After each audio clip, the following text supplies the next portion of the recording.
Hello friends, मैं हूं देवदत्त और आप सभी का स्वागत है मेरे चैनल अकाउंटिंग एंड टैक्सेशन में। दोस्तों, आज मैं बताऊंगा जीएसटी की एक बहुत ही अजीबोगरीब अमेंडमेंट के बारे में। जनवरी 2021 में जीएसटी में एक अमेंडमेंट आया जिसमें बिजनेसमैन को यह मौका दिया गया कि उनके पिछले साल का टर्नओवर अगर 5 करोड़ रुपए से कम है तो फिर वो क्वार्टरली रिटर्न ऑप्ट कर सकते हैं।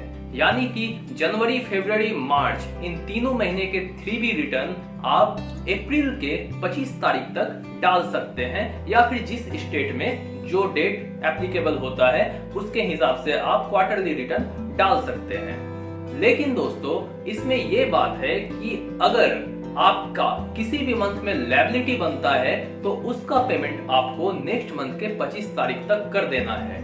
यानी कि जनवरी के मंथ में अगर आपका लायबिलिटी बनता है तो उसका पेमेंट आपको 25 फरवरी तक कर देना है, भले आप रिटर्न क्वार्टर एंड के बाद सबमिट करें। फरवरी का मार्च 25 तक जमा करना है और मार्च की लायबिलिटी रिटर्न के साथ अप्रैल में जमा करनी है। और इसी का ऑपोजिट, अगर आपका जनवरी में इनपुट आता है तो आप उस इनपुट को फरवरी में कैरी फॉरवर्ड कीजिए, फरवरी में इनपुट आता है उसे आप मार्च में कैरी फॉरवर्ड कीजिए और फिर मार्च का रिटर्न सबमिट कीजिए। आपको लग रहा होगा ये तो सिंपल सी बात है, इसमें अजीबोगरीब अमेंडमेंट कहाँ है? तो अमेंडमेंट यहाँ है कि अगर मान लीजिए आपकी जनवरी में इनपुट बनती है और आप उस इनपुट को फरवरी में ट्रांसफर करते हैं, आपकी फरवरी में भी इनपुट बनती है जिसे आप मार्च में ट्रांसफर करते हैं, और बाय चांस आपका मार्च में अच्छी खासी लायबिलिटी बन जाती है या कुछ भी लायबिलिटी बन जाती है, मान लीजिए कि 50,000 की आपकी मार्च में लायबिलिटी बन गई, तो आपको लगेगा कि मार्च की लायबिलिटी 50,000 में पेमेंट कर दूं और मेरा रिटर्न भर गया, काम मेरा खत्म हो गया। लेकिन दोस्तों, ऐसा नहीं है। क्वार्टरली रिटर्न ऑप्ट आपने जब किया है तो आप पे ये लायबिलिटी आ जाती है। जीएसटी का ये अमेंडमेंट ये बताता है कि अगर मार्च में आपकी लायबिलिटी बनती है उसका 35% पेमेंट आपको जनवरी और फरवरी के बीच में हो जाना चाहिए। यानी कि अगर आपका 50,000 रुपया लायबिलिटी बनता है तो 50,000 का 35% ऑलरेडी आपका फरवरी तक पेमेंट हो जाना चाहिए था।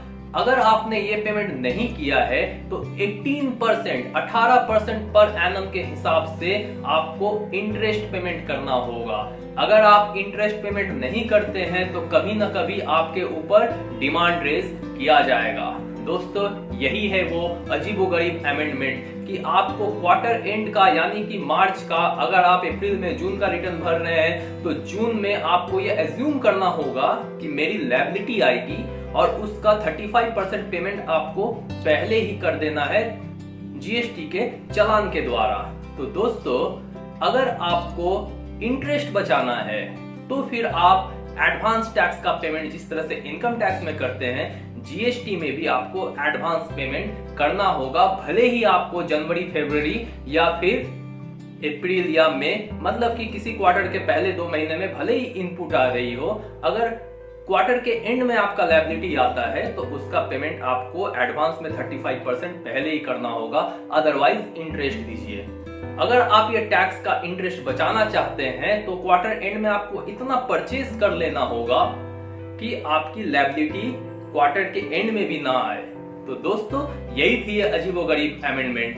अगर आपको ये अमेंडमेंट अजीबोगरीब लगता है तो कमेंट करके जरूर बताइए। वीडियो अगर अच्छा लगे तो वीडियो को एक लाइक कीजिए और शेयर भी कीजिए।